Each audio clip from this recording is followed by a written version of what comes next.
ముందుగా కాంగ్రెస్ పార్టీ మరియు కాంగ్రెస్ పార్టీ గవర్నమెంట్కి మరియు మన ముఖ్యమంత్రి గారు శ్రీ యనుమల రేవంత్ అన్న గారికి ధన్యవాదాలు. ఎందుకంటే ఈరోజు యూత్ కాంగ్రెస్ ఎలక్షన్ రిజల్ట్స్ వెలువడినందున నేను ప్రత్యేకంగా ధన్యవాదాలు చెప్తున్నాను. ఈరోజు నేను భారీ మెజారిటీతో నేను గెలుపొందాను. దీనికి కృషి చేసినటువంటి నా టీం మెంబర్స్ అందరూ మరియు నన్ను అన్న అని పిలిచిన నా తమ్ముళ్ళకి మరియు నన్ను తమ్ముడు అని పిలిచిన నా అన్నలకి, ముఖ్యంగా మా అమ్మ నాన్నలకి, ముఖ్యంగా మన కాంగ్రెస్ పార్టీ ఎమ్మెల్యేలు మరియు మినిస్టర్స్ మరియు ఎంపీ అందరికీ ప్రత్యేకంగా హృదయపూర్వకంగా నేను ధన్యవాదాలు చెప్తున్నాను. ఎందుకంటే ఈరోజు మొన్నటిదాకా ఒక బాధ్యత ఉంటుండే, ఏ పదవి లేకున్నా 10 మంది ఫోన్లు చేస్తుంటే వాళ్ళకి నేను మాట ఇచ్చిన. ఎందుకంటే రేపటి రోజు నేను యూత్ కాంగ్రెస్గా నేను గెలుపొందుతానో లేదో నాకు కూడా తెలియదు. ఎందుకంటే ఈరోజు సమీకరణాలు మారిపోతున్నాయి. రాష్ట్రంలో ఎక్కడంటే అక్కడ ఈ బీఆర్ఎస్ పార్టీ చేస్తున్నటువంటి కొన్ని ప్రచారాల వల్ల అభిమానించే వ్యక్తులు కూడా ఈరోజు దూరం అయిపోతున్నారు. అలానే కొంతమంది ఎవరైతే మనకు ఈ ఎలక్షన్ ఎట్లా ఉంటుందంటే ఇది ఎమ్మెల్యే కంటే ఎంపీల కంటే ఘోరంగా చాలా హార్డ్ వర్క్ చేస్తేనే తప్ప మనం గెలుస్తాం. ఇందులో ఈ విధంగా నేను గెలిచిన అంటే ఇది నా కృషి కాదు, నన్ను నమ్ముకున్నటువంటి నా తమ్ముళ్ళది, నా అన్నలది, నా చెల్లెలది, నా అక్కలది, అందరిది. ఎందుకంటే ఈరోజు ఒక రాష్ట్ర పార్టీ కాకుండా జాతీయ పార్టీలో నేను ఒక స్థానం కల్పించారు నాకు ఈరోజు. అంటే నాకు చాలా గర్వంగా ఉంది.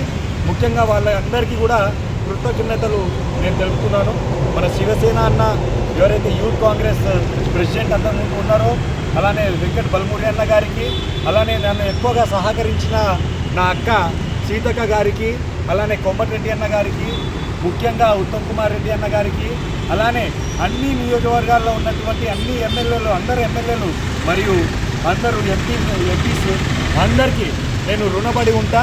ఇది ఒకటే కాదు, నేను మాట ఇస్తున్నా. ఈరోజు నేను జనరల్ సెక్రటరీగా గెలిచినందుకు నిజంగా ఆనంద బాష్పాలు వస్తున్నాయి. ఎందుకంటే జై కాంగ్రెస్, జై కాంగ్రెస్. ఇన్ని రోజులు ఎటువంటి పదవి లేకుండా యూత్ కాంగ్రెస్లో ఒక మెంబర్గా ఉండి పోనీకి ఒక కార్ లేదు, బండి లేదు, అయినా సరే ప్రజల కోసం నేను లేదంటే వాళ్ళు ఏదైనా సమస్య అంటే వెంటనే వాలిపోతా. అది నా గురించి నేను చెప్పుకుంటే బాగోదు. బట్ ఈరోజు మొన్నటిదాకా నాకు ఒక బరువు అయితే ఇప్పుడు డబల్ బరువు వచ్చింది. కాబట్టి నా మనుషులు, నన్ను నమ్ముకున్నటువంటి భరత్ అన్న టీం సభ్యులందరికీ, రాష్ట్రంలో ఉన్నటువంటి మన 119 నియోజకవర్గాలు నన్ను అభిమానించే నా తమ్ముళ్ళందరికీ ఒకటే చెప్తున్నా, మీ పని చేసి పెట్టి నేను తర్వాత పడుకుంటా లేదా అన్నానికి అన్నం తింటా. అంతవరకు నేను పడుకోను, అన్నం తినను. ఎందుకంటే అన్న ఇన్ని రోజులు తినకుంటే ఎట్లా అని అంటే అది పొరపాటున మీరు ఈరోజు ఒక పని చెప్పిరంటే ఈరోజే ఈ పని చేసి పెట్టే బాధ్యత నేను తీసుకుంటున్నాను. కాబట్టి ఈ రోజు నుంచి ప్రతి ఒక్కరికి పేరున నమస్కరిస్తూ, మీకు ఎటువంటి చిన్న సమస్య ఉన్నా నాకు కాల్ చేయాల్సిందిగా, నాతో ప్రాబ్లం సాల్వ్ చేయించుకోవాల్సిందిగా నేను మనస్ఫూర్తిగా కోరుకుంటున్నాను. Thank you. జై కాంగ్రెస్.